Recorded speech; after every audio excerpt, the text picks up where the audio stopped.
ආයිබෝවන් යාළුවනේ ඔයාලා හැමෝටම කොහොමද?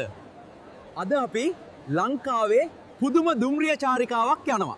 හරි යාළුවනේ මම දැන් කෝච්චිය අල්ලන්න යනවා.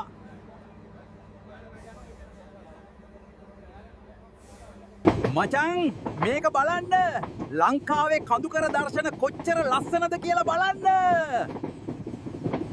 නව ආරුක්කු පාලමේ ඉඳම් පේන දර්ශනය විස්තර කරලා ඕර කරන්න බැහැ. මම හිතනවා ඔයාටත් ඒක ලස්සනයි කියලා.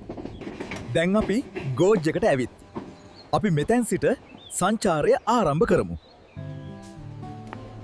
මෙතන බලන්න යාළුවනේ ලස්සන රාවණා ඇල්ල පුදුම හිතන දිය ඇල්ල පෙන්නනවා. මේක අනිවාර්යයෙන්ම බලන්න ඕන තැනක්. ඔයාට පේන කදු තමයි සිගිරිය. දැන් මම මෙතනින් උඩට යන්න හදන්නේ. වව්. මේ දර්ශනය සිතාගත නොහැකි තරම්. ශ්‍රී ලංකාවේ සුන්දරත්වයට සීමාවක් නැහැ.